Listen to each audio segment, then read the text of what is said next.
Ontem nós falávamos sobre a geração James e Jambres vezes a geração João Batista.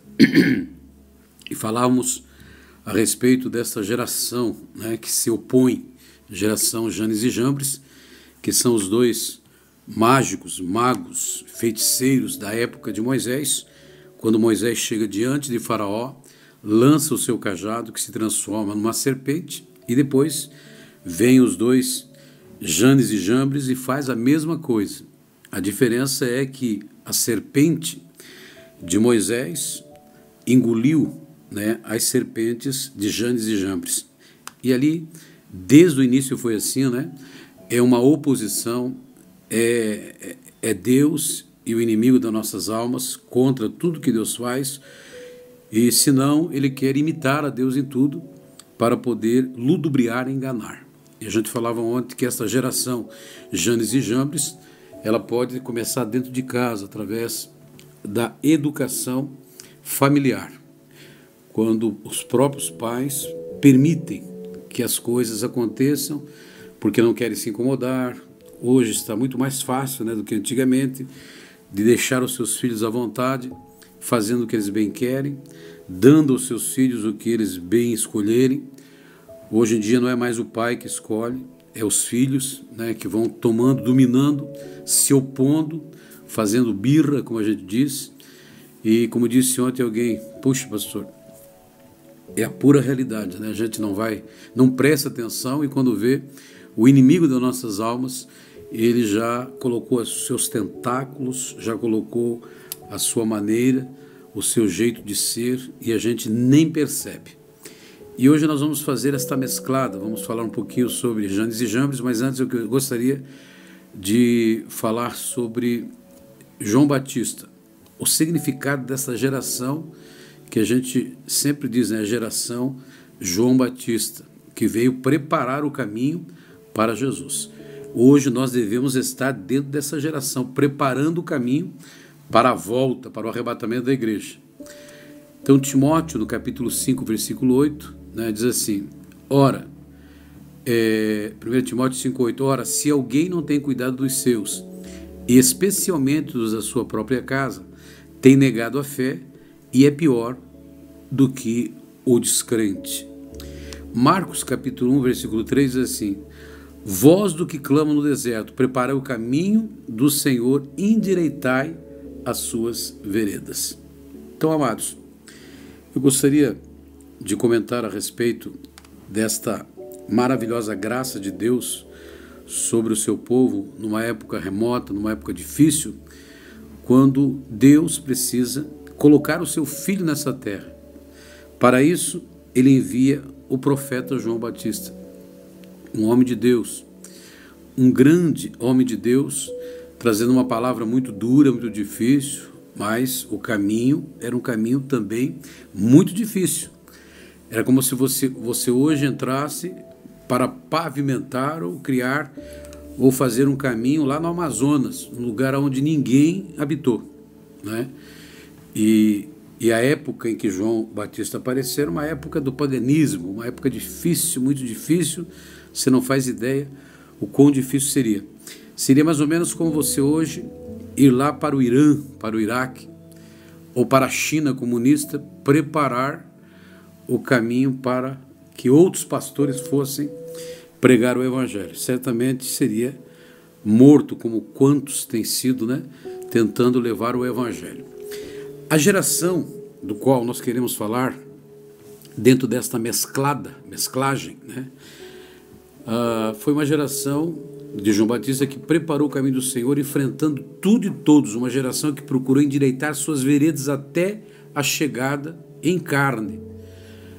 Jesus encarnado encontrou já um caminho preparado. Não era um asfalto, né? Porque naquela época era um momento muito difícil, onde tinha que fazer uma picada, como a gente fala, né? Tinha que apenas um caminho para que o próprio Jesus viesse fazer tudo o que ele fez. Assim como João Batista, a nossa geração deve atrair a presença de Jesus precedendo a sua volta. Em nossa boca deve sempre haver arrependimento, Foi esta a mensagem do João Batista: confissão e santidade. Porque só confessa aqueles que se arrependem. Então o arrependimento é a base. Por isso que João Batista disse: arrependei-vos vós, raças de víbora. Ele chegou pesado mesmo. Tanto é que ele era considerado, para os grandes historiadores, o machado de Deus. A própria palavra diz: o machado está colocado à raiz, né? E os grandes pregadores afirmavam que ele era, sim, a marreta de Deus, o machado de Deus, né? Hoje seria como é que se diz? A motosserra. Seria mais fácil hoje, né? Abrir um caminho com motosserra do que com machado. Mas na época ele é considerado, sim, o machado de Deus. Então, primeiro, arrependimento significa sentir dor pelo pecado. Se nós não tivermos isso dentro do nosso lar, se nós não propagarmos isso para as pessoas, se nós começar a passar paninho quente, não é assim mesmo, continua assim mesmo, uma hora, irmãos, uma coisa é a questão da conversão, mas não existe conversão sem arrependimento. O arrependimento ele deve ser mesmo para muitos muito radical. Então eu coloquei aqui, significa sentir dor pelo pecado cometido, não fazer de novo. Porém, vivemos dias em que as pessoas, ou seja, os cristãos, entre aspas, né, os crentes, estão vivendo a era do remorso, do faz de conta que se arrependeu. Esse é um caminho perigoso. O verdadeiro e genuíno arrependimento nos aproxima de Deus e faz com que vivamos uma nova vida, longe do pecado, e nos aproxima da santidade de Deus. Então é arrependimento, confissão e santidade. Este é o caminho que nós precisamos preparar para o arrebatamento da igreja, para a volta de Cristo. Paulo dizia: eu já não vivo, mas Cristo vive em mim. Como que nós podemos dizer que Cristo vive em nós, ou Cristo vive em mim, se nós não temos esta sensibilidade de que quando nós erramos, pecamos, a gente venha se arrepender? Então é muito importante o arrependimento. E eu não me canso de dizer que o tempo do perdão é o tempo do arrependimento. Se você levar 2 anos para se arrepender, não tem problema. Deus tem toda a paciência do mundo, pode levar 10 anos. Em 10 anos você alcança o perdão. Se você levar 1 minuto, só como as pessoas, estamos vivendo hoje a época do instantâneo, então as pessoas vão para a igreja, vem aquele remorso, cosmeração muitas vezes, e aí começam a chorar, dá uma sensação de alívio. Ai, graças a Deus, agora estou me sentindo aliviado. Ai, eu senti que estou perdoado. Irmãos, quem falou para você que a pessoa que sente perdão tem que chorar, a pessoa que se sente perdoado, né, tem que ter algum sentimento físico? É na alma, é uma certeza na minha alma que realmente eu fui perdoado. E a certeza que eu não volto a fazer mais aquilo, porque aquilo me causou muita dor, muita tristeza. Então o arrependimento ele causa tristeza, não é alívio, tristeza pelo pecado cometido. Eu sempre digo que o pecado ele tem que ser um acidente, né? Pode ser uma coisa programada. Aí vem a confissão. É o ato de confessar, de relatar, de declarar diante de Deus quem somos e o que nós fizemos. Senhor, eu sou isso aí mesmo que o Senhor está vendo. Se o Senhor não for misericordioso, se o Senhor não me ajudar nesta hora, ajuda-me, Senhor, da minha incredulidade, ajuda-me, Senhor, nessa área da minha vida, porque eu não tenho força. Então é o ato de confessar pecados, derrotas ou vitórias. Porque confessar também não é só pecado, não. Preciso confessar a vitória, confessar que Jesus é o Senhor da minha vida. Assim eu estou preparando o caminho para essa geração chamada João Batista. Confessar que Ele é Senhor, confessar que Ele é absoluto, confessar que Ele é o único Salvador. Que depois que você confessa os seus pecados, qual é a próxima confissão que você vai fazer diante dele? De que Ele é Senhor absoluto da tua vida. Então tem pessoas que pensam, falou em confissão, mas eu não fiz nada errado. Confessar também que você fez as coisas certas. Puxa, Senhor, Estou confessando diante de Ti, Senhor, que a minha vida tem sido realmente uma bênção desde que Te conheci. Confesso que o Senhor é o meu provedor. Confesso que sem Ti nada sou. Confesso que se não fosse os Teus cuidados, se não fosse a Tua benevolência, a Tua misericórdia, o que seria da minha vida? Quem seria eu? O que seria de mim, Senhor, se não for o Senhor em minha vida, como dizia Davi? Então veja, o pecado sempre nos distanciará de Deus, nos acusando pelo peso. Há um peso na alma quando nós pecamos. Isso aqui é verdade. Não é o Espírito Santo que te acusa. O Espírito Santo está me acusando. Não, o Espírito Santo não acusa ninguém. Ele mostra que você errou. Ele lhe ajuda até a interceder. Tem gente que não crê no Espírito Santo, bem feito para eles. Tem gente que não crê nem em Jesus, bem feito para eles. Tem gente que não crê por ignorância, não sabe, nunca foi esclarecido. Tem aqueles que, mesmo examinando as Escrituras, por tradição, muitas vezes judaica, tradição religiosa, eles não confessam que Jesus é Senhor absoluto da sua vida e vão pagar um preço alto na eternidade. Porque só Ele é o Messias que já veio.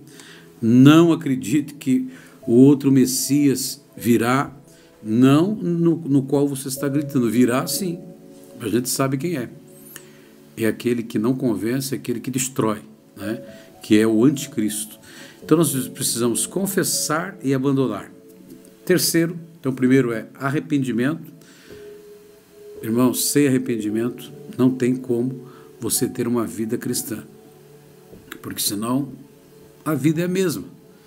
Então, se nós não passarmos por este crivo, né, nessa sensibilidade que devemos ter de quando nós erramos, então, meu amado, por isso que existem pessoas que elas matam, elas fazem horrores, e quando você vai examinar aquelas pessoas ou conversar com elas, para elas foi uma coisa muito normal. Não tem o fruto do arrependimento. Alguns são psicopatas, outros são doentes mentais, e tem aquele que conseguiu cauterizar. Satanás cauterizou a mente dele, porque ele permitiu, é claro, a pessoa permite, quando o pecado não é pecado mais. Então eu acho que não é pecado e pronto, acabou. Não tem pastor, não tem igreja, não tem ninguém. Eu penso assim, estou isolado nesse pensamento, eu sou senhor da minha vida, ninguém manda na minha vida, e é Ele, até o grande dia, quando chegar diante de Deus, que vai ser descortinado tudo isso. E aí vem a santidade, sem a qual ninguém verá Deus. Para muitos, santidade deve ser o seu padrão de vida, mas virou artigo de luxo, eu sempre digo, né? Muitos dentro das igrejas se tornaram, ou estão se tornando, Janes e Jambres. Falando nisso, deixa eu ler o versículo que nós lemos, para você entender como isso está infiltrado hoje, não só nas casas. Eu dizia que hoje nós vamos falar também a geração Janes e Jambres dentro da igreja. É a oposição. Parece um partido contra o outro, né? É os democratas contra os socialistas, né? É isso aí. Então, 2 Timóteo 3,1 diz assim, ao 9, sabe, porém, isto, que nos últimos dias, então está se referindo à nossa geração, nos últimos dias sobrevirão tempos trabalhosos. Então, se você acha que você já teve muito trabalho para realizar obra, muito trabalho para educar, para viver a sua vida cristã, não espere dias melhores, porque virão dias trabalhosos. O que é dias trabalhosos? Onde vai dar muito trabalho, muita dificuldade. Então eu vejo assim, hoje Satanás não precisa tirar ninguém da igreja, não precisa tirar nada da mão das pessoas, apenas mudança, metanoia, mudança de pensamento, do jeito de pensar. Não é bem assim como a Bíblia fala, não é bem assim como Jesus, não era isso que Jesus queria dizer. Mas o que Jesus queria dizer? Aquilo que você não quer a informação correta, certa, pela vida que está vivendo? Não era isso que Jesus queria dizer. O que Jesus queria dizer é o que eu penso que ele queria dizer. Irmãos, é fácil ser cristão, é fácil Você entra numa empresa para trabalhar nela, a empresa tem uma regra, a empresa tem uma norma, uma política empresarial, um jeito de fazer. Não, mas eu não vou viver desse jeito, não quero viver desse jeito. O patrão diz que todo mundo tem que chegar às 8, mas eu vou chegar às 8h15. Não serve. Não, tem que almoçar junto com os funcionários, né? Eu quero uma mesinha separada. Não serve. Você não vai ficar nessa empresa. A vida cristã da mesma forma. Não pense você que Cristo, sendo o cabeça, vai permitir que alguém seja enxertado ou colocado no corpo como membro, se nós não estivermos em conformidade com a mentalidade dele. Por isso que a Bíblia fala: não vos conformeis com esse mundo, mas transformai-vos pela renovação do vosso entendimento, para que experimenteis. Não é para que saibais qual é a boa, agradável e perfeita. Não existe esse versículo. Para que experimenteis qual é a boa, agradável e perfeita. Você tem que experimentar. Se você não experimentar, você não é uma testemunha daquilo. Eu fiz essa feijoada aqui. Oh, que boa, parece estar tão boa. Cheirosa. Experimente. Não quero. Mas se você não experimentar, como é que você sabe se ela está boa? Irmãos, não vos conformeis com este mundo, mas transformai-vos pela renovação do vosso entendimento, para que experimenteis qual é a boa, agradável e perfeita vontade de Deus. Não é a boa, agradável e perfeita vontade sua. Então o versículo vai muito mais, ele é muito mais forte, esses versículos, do que nós podemos pensar, porque começa uma relação, porque haverá homens amantes de si mesmo. E é a pura realidade, meu irmão. Ontem eu dizia, existem pessoas casando consigo mesmo. Não é amando o próximo com a si mesmo. O próximo ele já isolou. Ele é tão egoísta, tão egocêntrico, que ele joga todo este amor que era para o próximo, que esse próximo pode ser a minha esposa, meus filhos, ou vizinho, é a pessoa mais próxima mesmo. Mas não, ele é tão egoísta que ele se isola. Você vê hoje casais, irmãos, dormindo em quartos separados, aonde ele tem o seu banheiro, ela tem o seu banheiro, o casamento é só de fachada. Ora, Deus disse: deixa o homem, o pai e a sua mãe, os dois serão uma só carne, para depois dentro de casa se separar e cada um viver a sua vida. Esta é a geração Janes e Jambres, se opondo à verdade, se opondo àquilo que a palavra de Deus nos revela. Parece bonito, cada um tem a sua pia, cada um tem o seu vaso sanitário, desde que isso não venha prejudicar o relacionamento conjugal. Não sei até que ponto isso é favorável, salutar, porque aí começa a ser isolado. Aquilo que era para ser um só em Cristo, andarão dois juntos se não estiver de acordo. Então são amantes de si mesmo. Não sou contra academia, não sou contra exercício físico, mas hoje as pessoas passaram a ser amantes de si mesmo. É o corpo perfeito, perfeito, perfeito. Não é saúde, não é por causa de saúde. Tem pessoas, elas dizem que é, eles dizem que sim, que é por causa da sua saúde, manter o corpo. Mas espera aí. E em casa? Esse corpo, para que ele serve? Serve para tudo, menos para a alegria do seu cônjuge. Por quê? A gente sabe de histórias, irmãos, de pessoas que começaram numa boa, uma caminhada, não tem problema, entra numa academia, não tem problema nenhum. Mas de repente eles começam a se tornar amantes de si mesmos, passam a ser avarentos, como diz a palavra, só pensam neles, presunçosos, soberbos, blasfemos. E ontem a gente falava sobre desobediente aos pais e mães, ingratos, profanos, sem afeto natural. Eu não estou nem aí com o meu cônjuge, não estou nem aí com meus filhos. O importante sou eu mesmo. Isso existe dentro da igreja. Ele é o rei, ele é o crente leão, ele é o rei da igreja. Ninguém toque nele. Ele é o melhor, ele é o cara. Se não for ele, a igreja não vai. Meus irmãos, ore a Deus para que essas pessoas se convertam, o que Deus tire logo do meio do rebanho, porque vai ser prejudicial ao rebanho. Oposição. Veja que aqueles dois personagens, Janes e Jambres, eles vão se colocar ali na frente de Faraó, diante de Moisés, para declarar: não é bem assim não. Esse Moisés faz, nem era Moisés, era Deus. Nós também fazemos. E Moisés tranquilo, porque a geração de Moisés é aquele que vai ser a geração da libertação. Ele vai tirar o seu povo, o povo de Deus, da escravidão.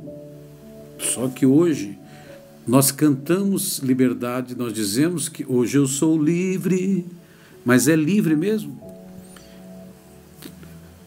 Sem afeto natural, irreconciliáveis, caluniadores, incontinentes, cruéis, sem amor para com os bons, traidores, obstinados, orgulhosos. Quando você traz isso para dentro do lar, é uma coisa. Quando você traz isso para dentro da igreja, parece ser a mesma coisa, mas tem alguns aspectos diferenciados. Quais são esses aspectos? Primeiro, que eu posso estar reunido dentro de uma igreja, mas não unido.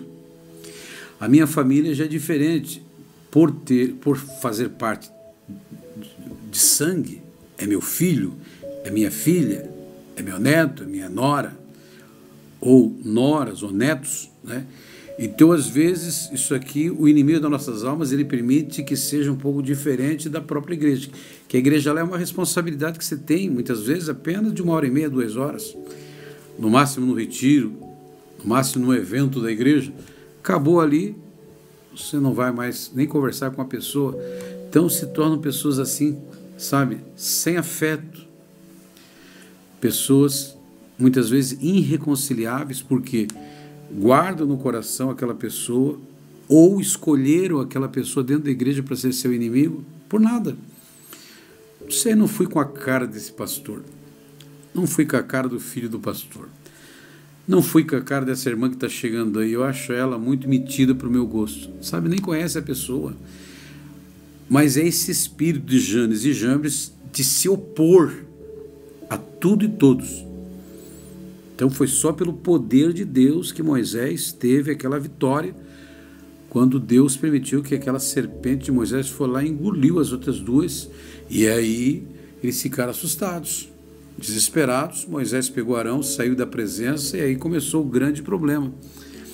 Que aí Deus falou assim: olha, Moisés, esse povo é um povo terrível, e eu vou usar você para algumas pragas.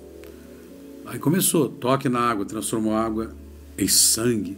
Aí começou a apertar o calo, como a gente diz, né? Então existe hoje muita oposição dentro das próprias igrejas, não é só em casa. Em casa, às vezes, é uma oposição assim, dentro de um conceito familiar, onde o filho quer uma coisa, o pai quer outra. Pode até haver um consenso, né? Pode até haver ali uma cedida. Um lado vai ter que ceder. Dentro da igreja nós estamos na mente que é Cristo, experimentando qual é a boa, agradável e perfeita vontade. Aí é interessante porque ele vai dizer o seguinte: e como Janes e Jambres resistiram a Moisés, assim também, quer dizer, do mesmo jeito, da mesma forma, usando a mesma técnica, muito mais apurada agora, que agora nós temos como se opor a visão até da igreja, do pastor, pela internet, falando mal de pastores, falando mal de dízimo, falando mal de ceia. Esses dias eu vi um absurdo que nós não precisamos mais participar da ceia do Senhor. É uma coisa assim, irmãos, que você dá risada até, e ao mesmo tempo você lamenta por estas almas terrivelmente guiadas pelo inimigo das nossas almas, que estão denigrindo. Não ganha uma pessoa para Jesus, não ganham. Quando ganham é os rebeldes, para permanecer na rebeldia, falando mal de pastor, falando mal de igreja. São todos cães golosos, sistema, entraram no sistema. Então essa pessoa vai ter que sair do mundo, porque você não pode entrar mais dentro de uma farmácia, dentro do mercado, porque é sistema monetário, por exemplo. Você vai ter que sair dele, cara, porque hoje é assim que funciona o mundo, e nós precisamos entender isso. Agora, a nossa esperança é Não irão, porém, avante, porque todos será manifesto o seu desvario, como também o foi o daqueles. Entendeu? Há pouco tempo atrás, o próprio pregador lá dos Estados Unidos, Benny, ele começou a pregar a teologia da prosperidade,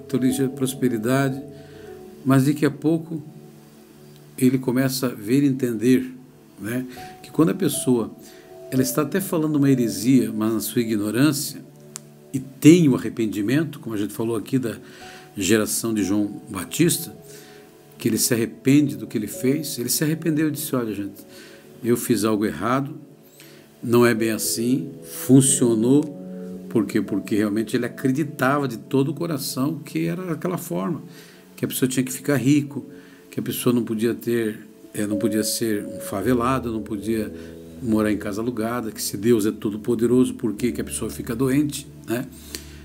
Até que, pela misericórdia de Deus, que eu penso assim, e o Espírito Santo convenceu. Então hoje o Benny está trazendo uma outra mensagem, uma outra linha.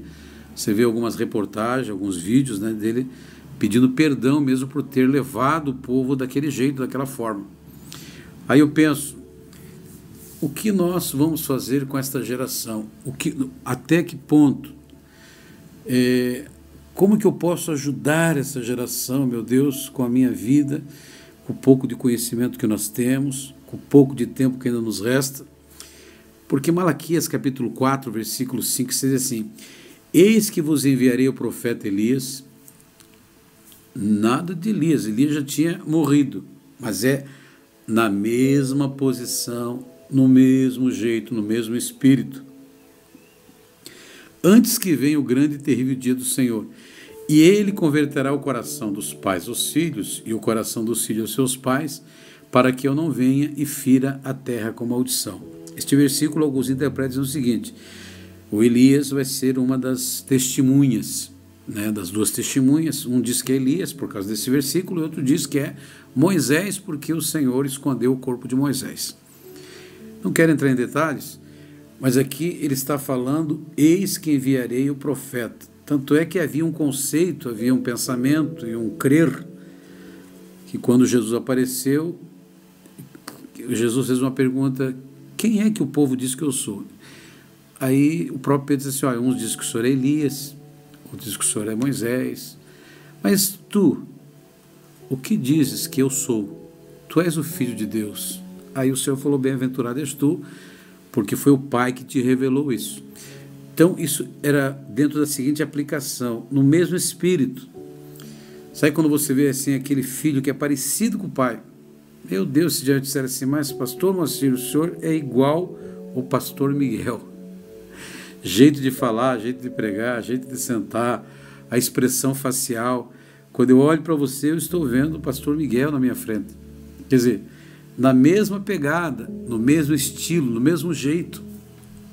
Como é que Elias veio, né? Elias veio enfrentando tudo e todos, preparando o caminho para o próprio Eliseu. E assim foi até chegar João Batista. Então, dentro desse contexto bíblico, de Malaquias 4, 5 e 6, principalmente esses dois versículos, ele está dizendo que haverá conversão do coração dos pais aos filhos e o coração dos filhos aos seus pais. O que é uma conversão? Uma mudança. Os dois pensando do mesmo jeito. Unidade. Reciprocidade. Pessoas que pensem da mesma maneira, do mesmo jeito, que saibam da mesma forma, da mesma fórmula que o próprio Jesus ensinou. O amor se aplica dessa forma: eu penso igual, meu Pai. Conversão do coração. Veja que a Bíblia, que eu acabei de dizer, tem que haver arrependimento. Então, o arrependimento no meu coração é igual no coração dos meus filhos. E essa é uma questão também muito de família, pessoal. Converterá o coração dos pais nos filhos, aos filhos, e o coração dos filhos aos seus pais.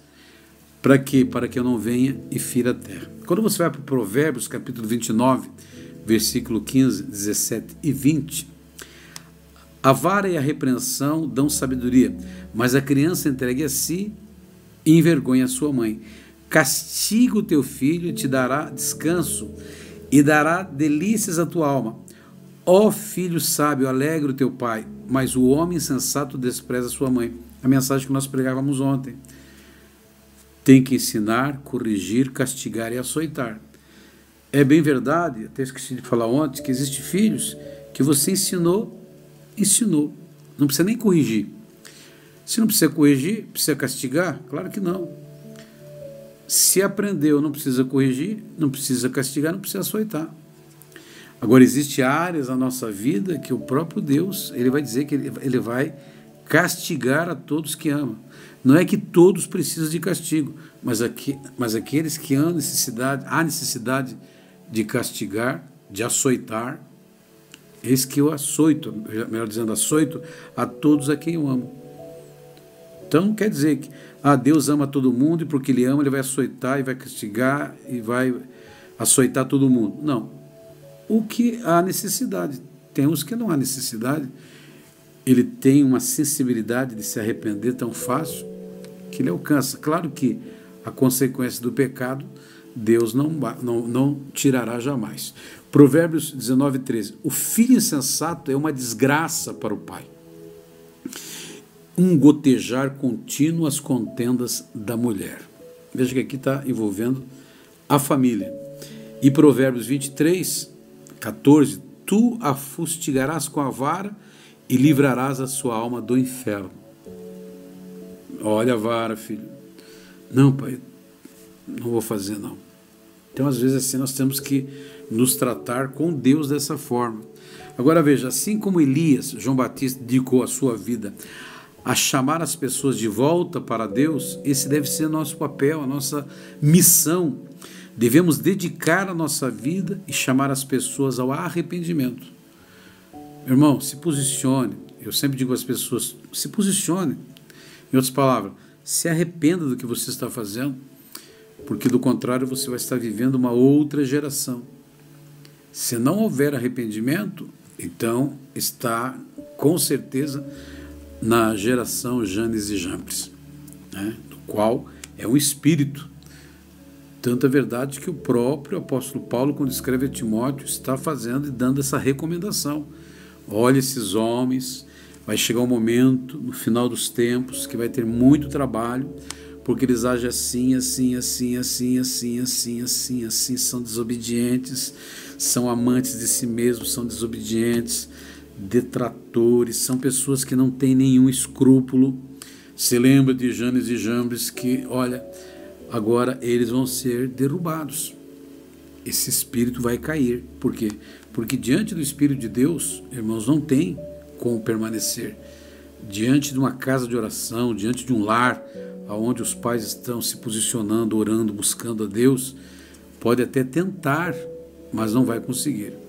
Então veja, assim como aconteceu com João Batista, podemos até agora viver nesses dias que se chama hoje, podemos sim repelir, expulsar de nossas casas, de nossa igreja, esta geração Janes e Jambres.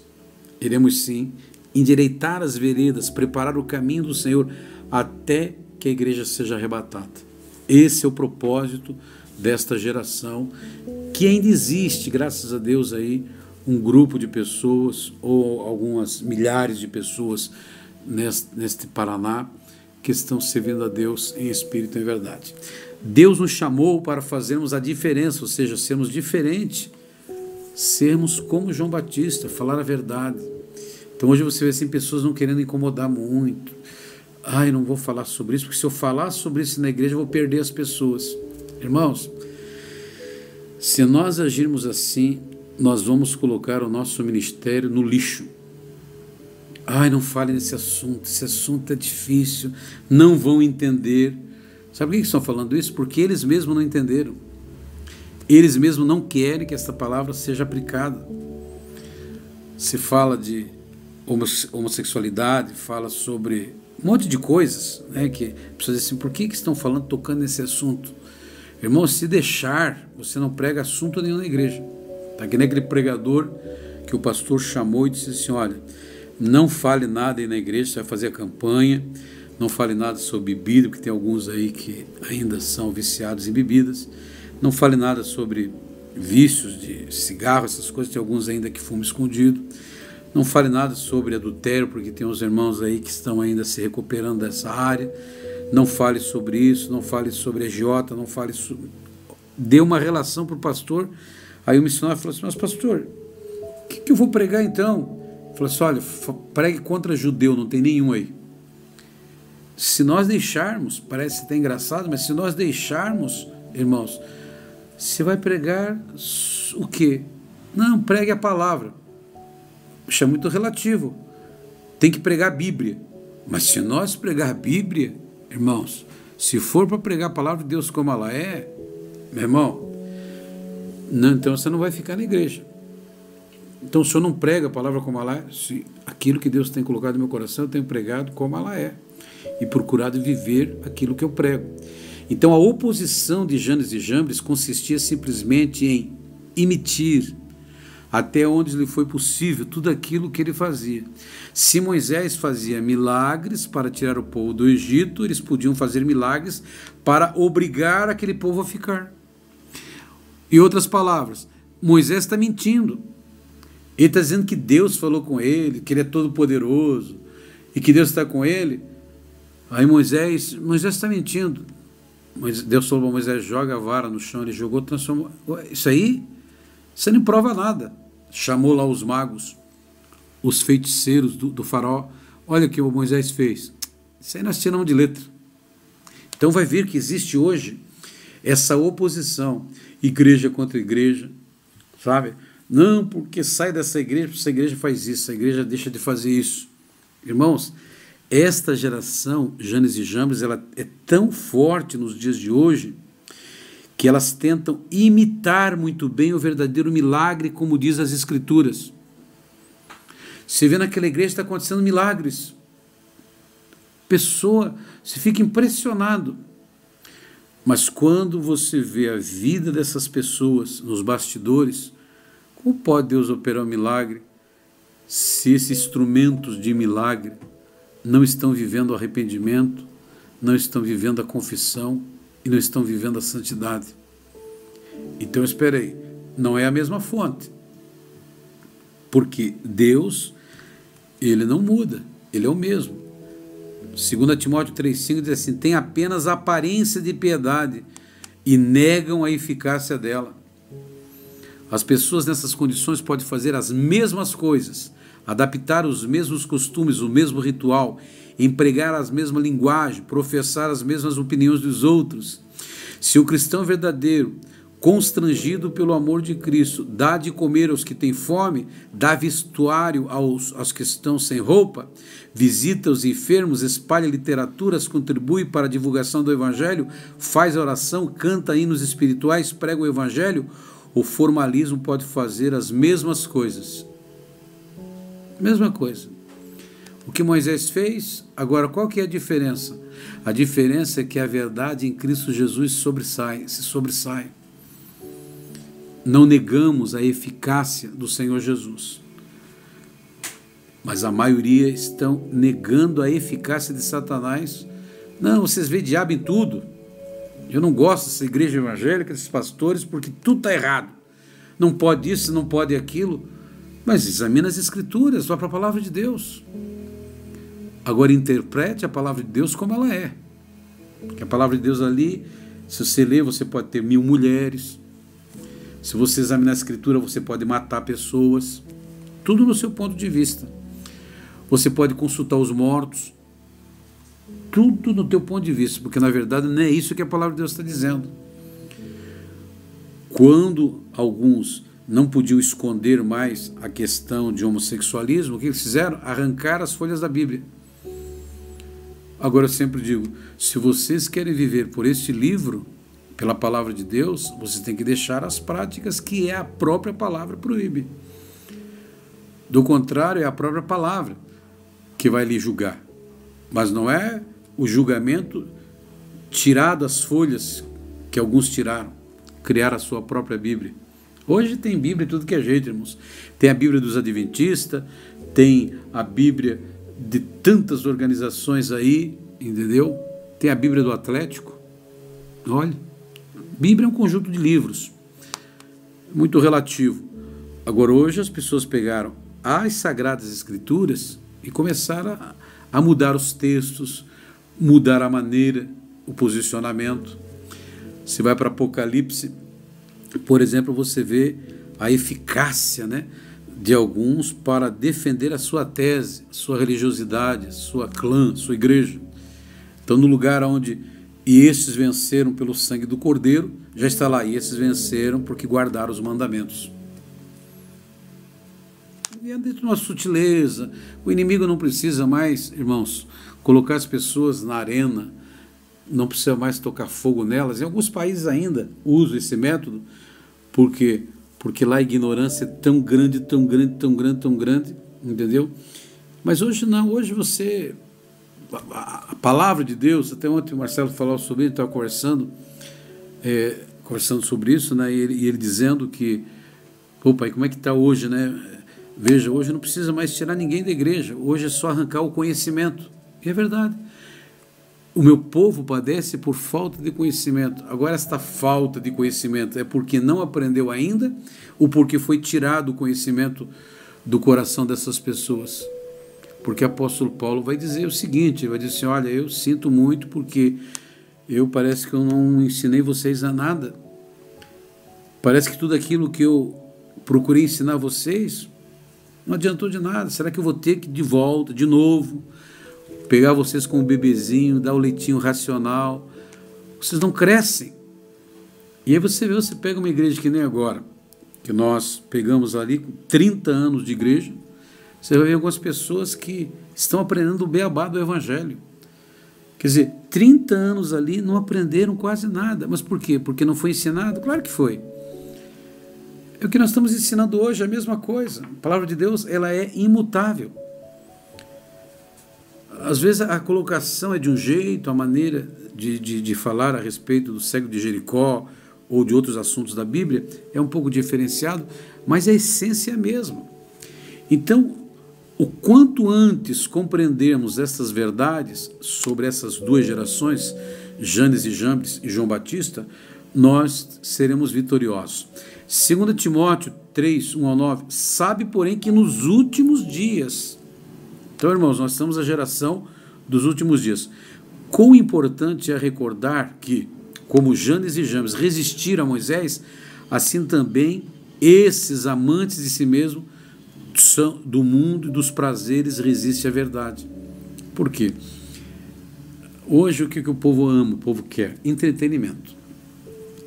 A igreja, quanto mais se parece com o mundo, mais atrai o mundo, mais se distrai com as coisas de Deus. Pena que algumas pessoas não percebem isso no mundo espiritual. O que nós queremos? Não sou contra você ter uma igreja bonita, uma igreja de tecnologia avançada, tudo isso aí ajuda, irmãos. Mas quando eu uso isso como superfúgio, servindo como mantra, servindo como lavagem cerebral, servindo como algo que, sabe, na maneira para facilitar as coisas. Ah, mas não é bom, pastor, facilitar? Eu fico imaginando Jesus hoje, cumprindo o seu ministério, como seria? Lá ele não tinha onde reinclinar a sua cabeça. E hoje, onde ele moraria? Com certeza, alguns estão dizendo assim, ele moraria numa mansão. Irmãos, Jesus hoje na terra, o ministério dele seria tão agitado, seria tão diferente do que você pensa, do que eu penso, porque na verdade isso é só no campo das ideias. Graças a Deus que ele foi colocado no tempo de Deus, dentro do propósito original, naquela época, para poder fazer a obra dele dentro das circunstâncias que havia na época. Ele vivia emprestando, alugando o barquinho de um lado para o outro, tinha que caminhar muito. Jesus caminhou muito, gastou muita sola de sandálias, muita. Por quê? Porque ele caminhava, ele tinha apenas 3 anos e meio. Imagina você ter que vir nessa terra apenas por 3 anos e meio, do jeito que o tempo passa hoje. Claro que você ia aproveitar muitas coisas, mas aquilo que era para glorificar e que não afetasse a essência para o qual ele veio. Da mesma forma, qual é o pecado? Nós estamos aqui, fazendo live, né? Nós estamos usando os recursos que são necessários, porque esta é a vida de hoje, esta é a maneira como nós vivemos hoje, porque nós atribuímos muito aos demônios a depressão alguns anos atrás. Podia existir? Com certeza. Mas hoje, irmãos, nós estamos vivendo uma geração onde pastores estão deprimidos, tem um lado patológico. Quem sabe se alguns pastores não tivessem, né, e a própria ciência não provasse isso, que existe este mal que é muitos deles na questão da patologia, né, é uma coisa física, mental, desgaste emocional, às vezes é um desgaste, né, até espiritual, é uma coisa muito difícil de ser tratada. Então, se nós não entendermos isso e atribuirmos tudo a Satanás, também nós não podemos isolá-lo. Não, porque ele é astuto. Se você começa a analisar desde Gênesis até onde nós estamos, a eficácia de Satanás é muito forte. Os filhos das trevas, diz a palavra, que são mais prudentes do que o filho da luz. E ele vai aumentar a sua eficácia a cada ano, quanto mais próximo do arrebatamento da igreja. Então é verdade que vai chegar um momento que ele vai fazer cair fogo do céu. Esse é o ápice, enganando a muitas pessoas. Então hoje ele consegue, não sou advogado dele, mas nós não podemos subestimar o nosso inimigo. As diversas formas de oposição de Satanás à verdade de Deus. Isso aqui eu vou tocar amanhã nesse assunto, porque você vai ver assim, se você não estiver ligado com Deus espiritualmente, você vai entrando no rolo, você vai entrando no esquema, você vai entrando no mesmo espírito, sutilmente, quando você vê, você já está todo emaranhado, e até sair desse emaranhado, dessas ciladas, desses tentáculos, irmãos, é muito difícil. Eu conheço amigos de ministério que perdeu a igreja, perdeu superintendência, eram grandes. Hoje, por quê? Porque a sutileza, ele não conseguiu perceber, ele foi vivendo uma vida cristã do jeito dele, sem arrependimento, sem confissão, sabe? Sem santidade. Não é que você quer ser melhor do que os outros, é que há uma exigência da parte de Deus para aqueles que são servos de Deus, não é para aqueles que são pastores, evangelistas, grandes líderes. Não, você que trabalha num grupo, você que canta, você que toca, isso aqui é uma regra para todos.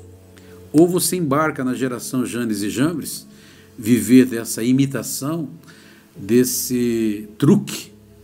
Existe hoje muitos cristãos vivendo, né, como mágica. Algumas coisinhas acontecem na vida deles, olha, Deus está comigo. Por quê? Porque me aconteceu isso. Irmãos, se Deus não estivesse com Moisés, e Moisés não estivesse ligado com Deus, aquilo seria muito impactante para o momento. Você já viu alguém transformar um pedaço de pau em cobra? Eu nunca vi. Mas deve ser um negócio forte, né? Imagina você pega uma garrafa com água. Olha, está aqui, ó, Deus transformou a água em vinho. Eu pego e transformo a água em vinho porque Deus mandou. Aí vem uma outra pessoa que não tem nada a ver com Deus, não tem nada a ver com Jesus, não tem nada a ver com cristão, com cristianismo, pega a mesma garrafa e transforma em vinho. A diferença está em você experimentar este vinho.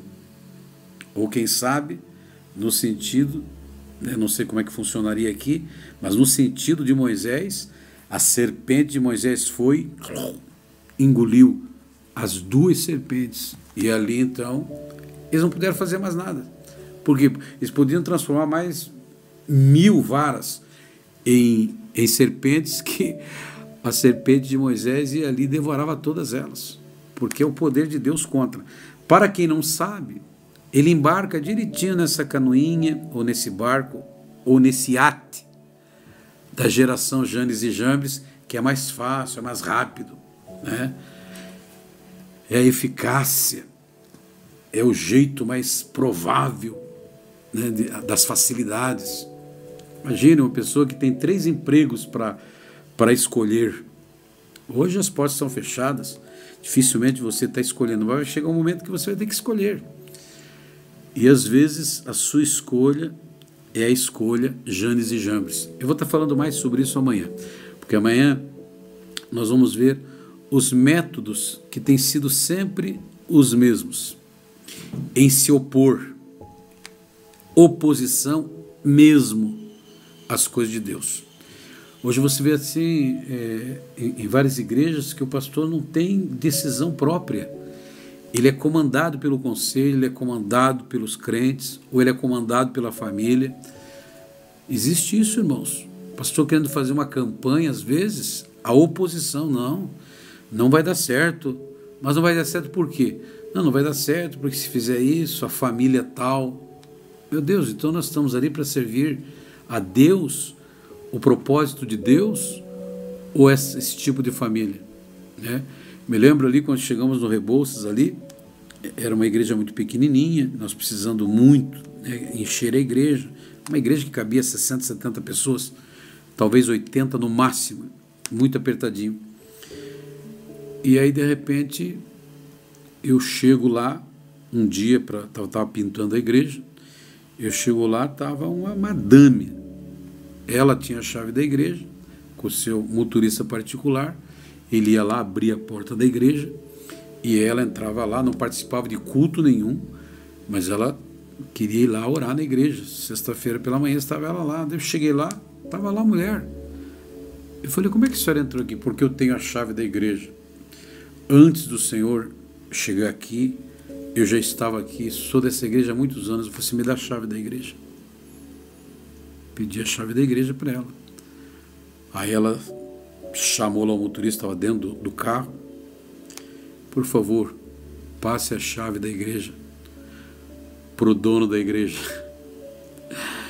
Irmãos, e aquilo criou, de certa forma, assim, não tinha muita gente, mas mexeu com os grandes na época, que aí que fui saber que tinha gente muito forte lá dentro, só que não aparecia na igreja. Sabe aquele crente 007? O crente Janes e Jambres, irmãos, é a coisa mais triste, que se opõe a tudo que você quiser fazer. Ele não é aquele que concilia, não é aquela pessoa que estou aqui para lhe ajudar. Claro, se for pelo Espírito de Deus, você pode chegar, mas meu pastor, o pensamento que eu tenho é assim, assim, assim. E o pastor é um homem de Deus. E ele vai pensar realmente um pouquinho mais. Tem coisas que eu, no começo do meu ministério, eu agia de uma forma, hoje Deus me esclareceu. E é sempre assim. Só que nos grandes aspectos da palavra de Deus, a cada ano que passa eu vejo o quanto mais nós temos que combater esta heresia que está aí nas igrejas, de certa forma, não digo todas, né, mas de viver esta geração sutilmente de Janes e Jambres e deixando de lado a essência da palavra de Deus. Então amanhã nós vamos falar sobre as diversas formas de oposição de Satanás à verdade dentro das igrejas, dentro de casa, e que a gente vai deixando, vai se acomodando, sabe? Irmãos, eu não posso impedir que um pássaro, né, faça uma sujidade na minha cabeça. Eu estou passando na rua, de repente cai. Isso nunca aconteceu comigo, já aconteceu no carro. E você está assim, de repente, cair no vidro do carro, isso já aconteceu. Eu não posso impedir, né, como é que ficar olhando toda hora para o alto para ver se o bichinho, a hora que o intestino do bichinho vai funcionar. Mas fazer um ninho, eu deixar que esse pássaro faça um ninho na minha cabeça, aí é para acabar, né? Como diz lá fora. Eu quero orar para você, pedir a Deus que Deus te dê sabedoria e que, se você está nesta geração Janes e Jambres, saia dela. Entre na geração João Batista, preparando o caminho para a volta do nosso Senhor e Salvador Jesus Cristo. Não é preparando o caminho do nascimento, mas o caminho da volta de Cristo, aonde o Senhor Jesus está para arrebatar a sua igreja. Pai, no nome de Jesus, eu quero te agradecer de todo o meu coração, pela tua palavra. Tua palavra, por mais conhecida que seja, Deus, ela sempre, através do teu Espírito Santo, nos desperta para uma realidade. Esta é a multiforme graça do Senhor de falar conosco de uma maneira muito especial a cada coração. Deus, não estamos aqui para polemizar, não estamos aqui, ó Deus, para criar confusão, nada disso. Estamos aqui para o esclarecimento da tua palavra, porque os teus filhos têm o direito de ouvir e passar pelo crivo da tua palavra, colocar em prática ou não. O que eu sei, ó Deus, que aquele que ouve a tua palavra e as pratica, diz o Senhor, assemelhado-ei o homem que edificou sua casa sobre rocha. Mas aquele que ouve e não as pratica, assemelhado-ei o homem que edificou sua casa sobre areia. Nós queremos edificar a nossa casa sobre rocha. Tu és a nossa rocha, tu és o nosso rochedo, tu és, Senhor, o nosso escudo, tu és tudo o que nós necessitamos. Perdoa nossas falhas, nossos erros. Muitas vezes, Senhor, nós, ao invés de se arrepender, nós temos remorso. Ao invés de confessar mesmo, nós estamos apenas ludibriando, tentando ludibriar a nós mesmos. Ao invés, meu Deus, de nós buscarmos a santificação, estamos isolados, longe. Ajuda-nos, Senhor. Por favor, nós precisamos. Todos os nossos amigos, irmãos, aqueles que nos ouvem, Senhor, eu sei que a maioria conhece muito mais desse assunto do que nós podemos imaginar, mas o Senhor tem nos dado esta graça de poder levar até os teus filhos uma palavra de fé, uma palavra de convicção, uma palavra, pelo menos, ó Deus, que as pessoas tenham realmente uma sensibilidade de poder opinar. Ajuda-nos, Senhor, aqueles que estão doentes, curai, aqueles que precisam de libertação, libertai, aqueles que estão se recuperando de uma cirurgia, como a mãe do Anderson, meu Deus, restitui ela, Senhor, que em breve ela possa estar realmente na tua casa, também nos seus afazeres. Deus, abençoai aqueles que têm nos pedido oração todos os dias, Pai, seja pela live, pelos e-mails, pelo WhatsApp, na igreja, na rua, no mercado. Senhor, todas essas pessoas sejam alcançadas agora. Não tenho como lembrar o nome de todas, de todos, mas o Senhor é um Deus que sabe tudo, conhece tudo de todos. Por favor, Senhor, estenda tuas mãos e com os teus olhos miraculosos, aos fitá-los neste momento, Senhor, a olhar para eles neste momento, Senhor, que o Senhor possa, porque eu sei que o Senhor pode, tirá-los dessa situação. Aqueles que estão passando por uma crise financeira, Deus, tirai, Senhor, os teus filhos, que não falte, sobre, para a glória do teu nome. É a minha oração, meu pedido, em o nome de Jesus. Amém. Glória a Deus.